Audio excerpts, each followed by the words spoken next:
Ou ela sai dessa casa, ou eu saio da sua vida. Minha madrasta disse ao meu pai e ele escolheu ela. Eu saí de casa, mas tinha algo planejado há meses.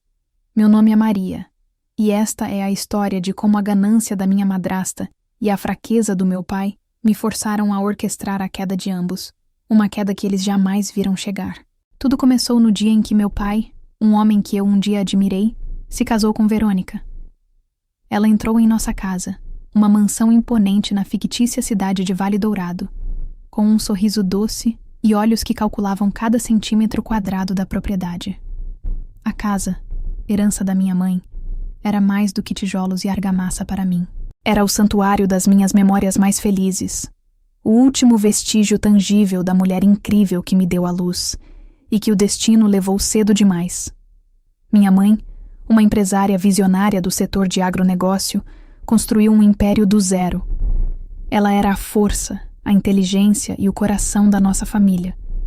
Quando se foi, vítima de um câncer avassalador, deixou para mim e para meu pai não apenas uma fortuna considerável, mas um legado de integridade e trabalho duro. E a casa, claro, estava em meu nome. Uma precaução que ela, em sua sabedoria infinita, havia tomado anos antes. Meu pai teria o usufruto vitalício, o direito de morar nela até o fim de seus dias. Mas a propriedade era minha. Um detalhe legal que ele parecia ter convenientemente esquecido. Verônica, com seus vestidos caros e sua aura de falsa sofisticação, começou seu trabalho de sapa lentamente. Primeiro, foram pequenas sugestões. Amor, essa decoração está um pouco datada, não acha? Precisamos dar um ar mais moderno, mais nosso. Depois, vieram as críticas mais diretas, sempre disfarçadas de preocupação. Maria, querida, essa sua amizade com o pessoal da cozinha não é muito apropriada para uma moça da sua posição. As pessoas podem falar. Eu via o veneno em cada palavra, a forma como ela tentava me isolar, me diminuir dentro da minha própria casa. Meu pai, Roberto, cego pela paixão, ou talvez pela conveniência de ter uma mulher bonita e aparentemente devotada ao seu lado, concordava com tudo. Ele, que um dia me ensinou a ser forte e independente como minha mãe, agora me pedia para ser mais compreensiva com Verônica, para evitar conflitos. Ele estava se tornando um fantoche nas mãos dela. O fio que nos unia como pai e filha se esgarçava a cada dia, tornando-se fino e frágil como uma teia de aranha. A gota d'água, o momento que acendeu a chama da minha vingança, veio em uma noite quente de verão. Eu estava no escritório da minha mãe, um refúgio para mim, revisando alguns documentos antigos da empresa, algo que eu fazia para me sentir perto dela. Verônica entrou sem bater, seu rosto uma máscara de desprezo. O perfume caro dela invadiu o ambiente, um aroma que sempre me causava náuseas. O que você pensa que está fazendo, garota? Ela sibilou, a voz baixa e ameaçadora. Estou no escritório da minha mãe. Respondi com a voz calma, embora meu coração martelasse contra as costelas. Até onde eu sei, ainda tenho esse direito. Esta casa é minha agora, do seu pai e minha, ela corrigiu, dando um passo à frente. E eu não quero você bisbilhotando por aí. Seu lugar não é mais aqui. Você é uma lembrança de um passado que eu quero apagar. Naquele momento eu entendi. A ambição dela não tinha limites. Ela não queria apenas a casa, o dinheiro, o status. Ela queria apagar a minha existência, apagar a memória indelével da minha mãe. E o meu pai, ele permitiria. Ele estava fraco demais para lutar, confortável demais para enxergar. Foi naquela noite que o plano começou a tomar forma. Um plano meticuloso, silencioso, que eu teceria nos meses seguintes. Eu não seria a vítima. Eu seria a caçadora. Eu sabia que confrontá-los diretamente seria inútil. Eu era a filha, a criança. Eles eram os adultos, o casal. Minha palavra contra a dela seria facilmente descartada. Então, eu decidi usar a própria ganância dela contra ela mesma. O amor dela por dinheiro e poder seria sua ruína. Comecei a minha investigação. Discretamente, usei uma parte da minha herança, para contratar um investigador particular, um homem grisalho e de olhos astutos chamado Sr. Antunes, recomendado por um dos antigos advogados da minha mãe. Pedi a ele que vasculhasse o passado de Verônica, cada canto escuro, cada segredo enterrado. Não deixe pedra sobre pedra, Sr. Antunes. Eu quero saber até a cor da primeira bicicleta dela, se for preciso. Enquanto o Sr. Antunes trabalhava, eu desempenhava meu papel de filha dócil e submissa. Tornei-me uma atriz no palco da minha própria vida. Suportava as humilhações de Verônica com um sorriso forçado. Engolia as desculpas do meu pai. Ela só quer o nosso bem, filha. Cada olhar de triunfo dela, cada palavra de condescendência dele, era como combustível para o fogo que ardia dentro de mim. Eu os deixei pensar que estavam ganhando. Os relatórios do Sr. Antunes começaram a chegar em envelopes pardos que eu recebia em uma caixa postal alugada, e eles eram mais sujos do que eu imaginava. Verônica não era apenas uma alpinista social. Ela tinha um histórico de pequenos golpes, de se envolver com homens ricos e mais velhos e de deixá-los em situações financeiras precárias. Havia até mesmo um casamento anterior, não mencionado, que terminou em um divórcio litigioso e acusações de fraude. Ela era uma predadora profissional, mas a peça mais importante do quebra-cabeça veio de um lugar inesperado, o diário da minha mãe. Em uma noite de insônia, revirando suas coisas em busca de consolo, encontrei um diário de couro vermelho que eu nunca tinha visto. Nele, minha mãe desabafava suas preocupações sobre meu pai.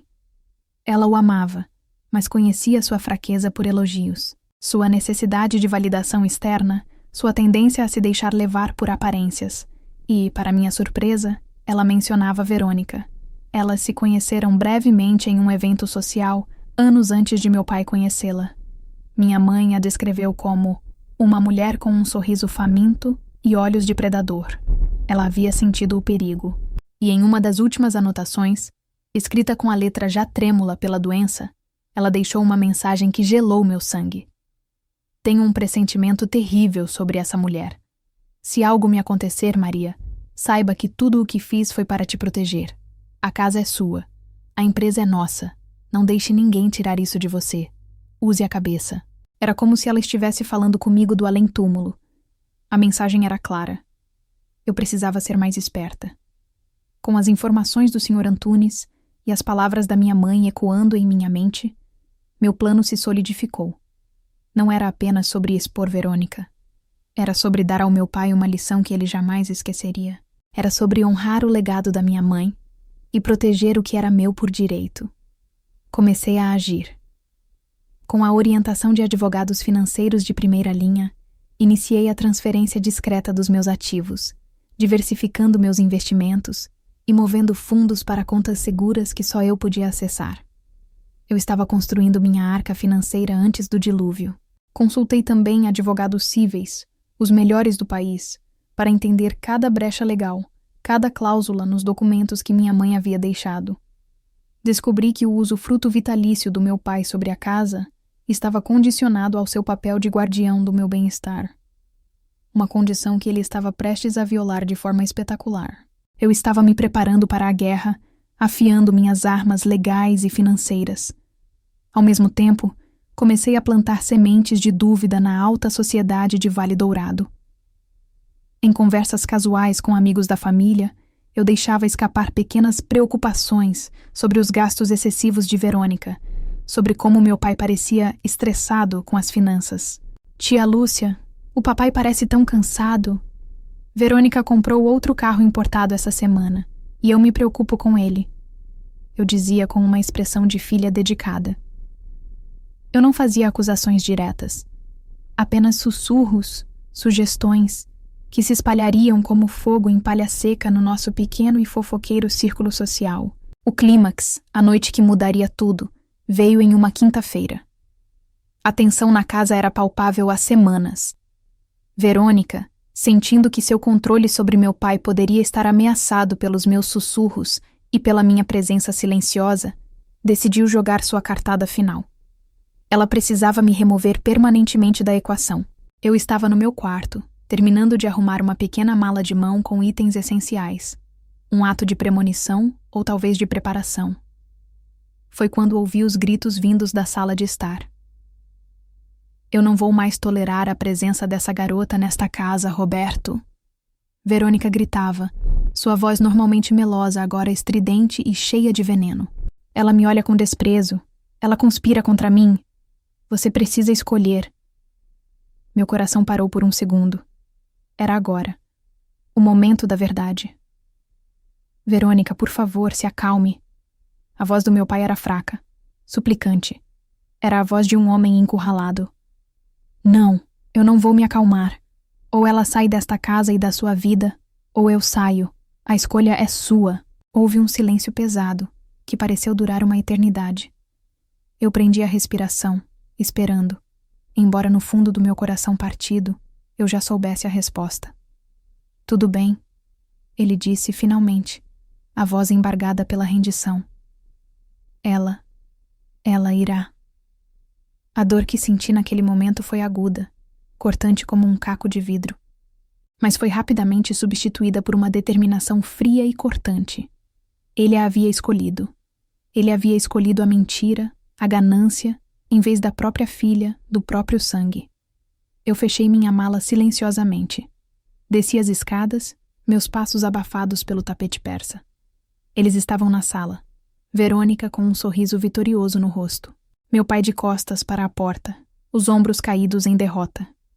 Eu ouvi, eu disse. Minha voz surpreendentemente firme, sem um pingo de tremor. Meu pai se virou, seus olhos cheios de uma culpa patética. Maria, filha, eu... Não diga nada. Eu o interrompi, erguendo a mão. Você já fez a sua escolha. Verônica me olhou com um triunfo mal disfarçado. Acho que isso é o melhor para todos, querida. Você precisa seguir seu próprio caminho. Eu olhei diretamente para ela. E pela primeira vez em meses, deixei que ela visse a verdade nos meus olhos. Não a mágoa, não a submissão, mas o desprezo gelado de quem segura todas as cartas. Você pode ficar com ele, eu disse, com um leve encolher de ombros. E com a casa. O sorriso dela se alargou, presunçoso.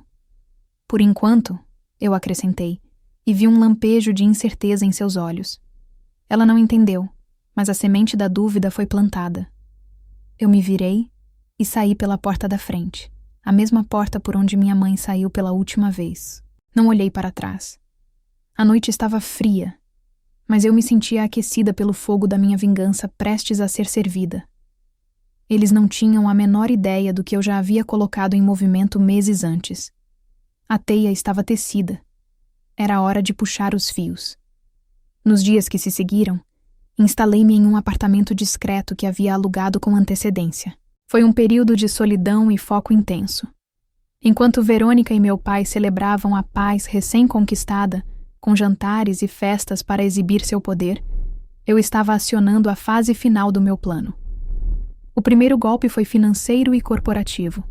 Com a ajuda dos meus advogados, executei uma cláusula no estatuto da empresa, elaborada pela minha mãe.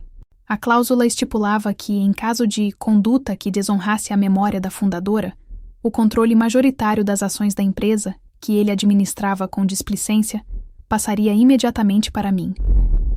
A conduta desonrosa foi legalmente definida como qualquer ação que prejudicasse o bem-estar físico ou emocional da única herdeira, eu. Expulsar-me de casa, amando de uma mulher com o histórico de Verônica, foi mais do que suficiente para os advogados.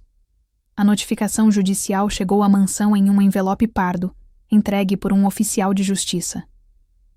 Eu teria dado qualquer coisa para ver a expressão no rosto do meu pai quando ele leu o documento que o rebaixava de presidente a acionista minoritário. O poder que ele tanto prezava havia evaporado. O segundo golpe foi social.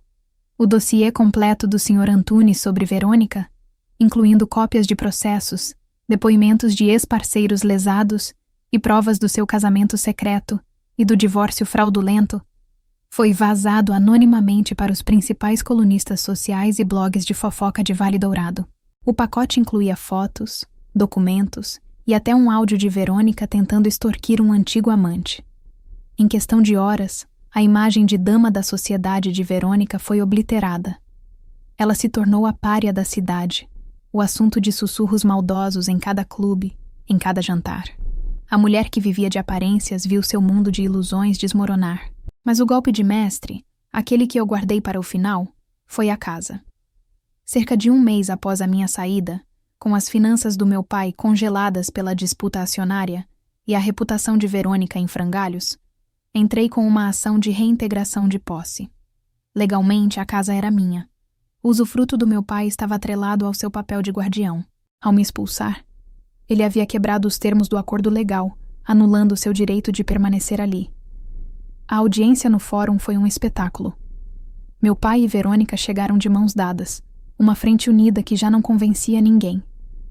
Ele com o rosto pálido e abatido. Ela com uma expressão desafiadora, embora seus olhos traíssem o pânico de um animal encurralado. Eu estava calma, vestida com um terninho sóbrio que pertencia à minha mãe. Ao meu lado, minha equipe de advogados parecia um exército. Deixei que as provas falassem por mim. O advogado deles, despreparado para o nosso arsenal, tentou argumentar que era um mal-entendido familiar, tentando me pintar como uma filha rebelde e ingrata. Foi quando meu advogado chamou sua primeira testemunha, o Sr. Antunes. Ele detalhou, com uma precisão fria e objetiva, toda a vida pregressa de Verônica. A sala do tribunal ficou em silêncio, enquanto ele apresentava as provas da sua fraude, uma por uma. A segunda prova foi o diário da minha mãe. Meu advogado pediu permissão para ler em voz alta os trechos em que ela expressava seu medo e sua desconfiança em relação a Verônica. A voz da minha mãe, lida por um estranho, encheu a sala, e eu senti as lágrimas arderem nos meus olhos. Mas eu não chorei. Eu me mantive firme, sentindo a força dela fluindo através de mim. O golpe final foi a gravação. Na noite da minha expulsão, antes de descer as escadas, eu tive o discernimento de ligar o gravador do meu celular. A discussão inteira, o ultimato de Verônica, a escolha covarde do meu pai, tudo foi capturado em áudio cristalino. Quando o áudio foi reproduzido no tribunal, um suspiro coletivo percorreu a sala. A voz estridente de Verônica ecoou. Ou ela sai desta casa e da sua vida, ou eu saio. Em seguida, o silêncio e a resposta derrotada do meu pai. Tudo bem, ela irá. Aquilo selou o destino deles. Não havia defesa contra a verdade nua e crua.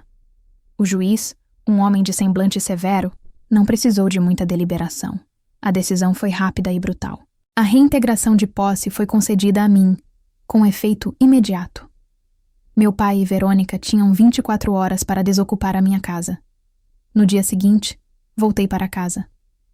Não para morar, ainda não, mas para supervisionar a saída deles, para testemunhar o fim do seu reinado. O cenário era de caos. Caixas de papelão baratas espalhadas por todos os lados. Verônica, com o rosto inchado de chorar e o cabelo desgrenhado, gritava com os carregadores, sua falsa elegância substituída por uma fúria vulgar e desesperada. Meu pai estava sentado em um dos últimos degraus da escadaria principal, a cabeça entre as mãos. Parecia um homem que havia perdido tudo, porque, de fato, havia. Eu me aproximei dele, não com ódio, mas com uma espécie de tristeza vazia. O homem ali não era o monstro que eu odiava, mas a sombra patética do pai que eu um dia amei. Por quê? Eu perguntei, a única pergunta que realmente importava. Ele ergueu o rosto, os olhos vermelhos e vazios. Eu não sei, Maria. Eu estava cego, sozinho. Ela me fez sentir importante de novo, me elogiava. Eu fui um tolo. A mamãe te amava. Eu te amava. Isso não era suficiente. Minha voz era baixa, quase um sussurro. Eu sou um fraco, ele admitiu, e a confissão pareceu esvaziá-lo completamente. Eu troquei ouro por lixo, e só percebi agora. Naquele momento eu não senti pena. Senti o fim. Verônica me viu e marchou na minha direção, o dedo em riste. Você vai se arrepender disso, sua vadiazinha. Você destruiu a minha vida. Você vai queimar no inferno por isso. Eu a olhei, calma e serena, e dei um passo à frente, fazendo-a recuar. Não, Verônica. Eu não destruí nada. Eu apenas liguei a luz. Você estava vivendo no escuro. Acontece que a sua fonte de alimento secou. Você não tem poder aqui. Você não tem poder em lugar nenhum. Ela tentou avançar em mim, mas foi contida pelo meu advogado, que havia me acompanhado por segurança. A senhora precisa se retirar da propriedade. Agora, ele disse com a voz firme e legal. Derrotada, ela pegou sua bolsa e saiu. Meu pai se levantou cambaleante. Para onde eu vou? O que eu vou fazer? Ele perguntou, a voz de um menino perdido. Eu o olhei nos olhos, sem desviar. Isso, eu disse, com uma frieza que eu mesma não sabia que possuía. Não é mais problema meu. Você fez a sua escolha, pai. Agora, viva com ela. Eu o observei sair da casa que um dia foi nossa. Um homem quebrado, despojado de sua fortuna, de sua dignidade e de sua família.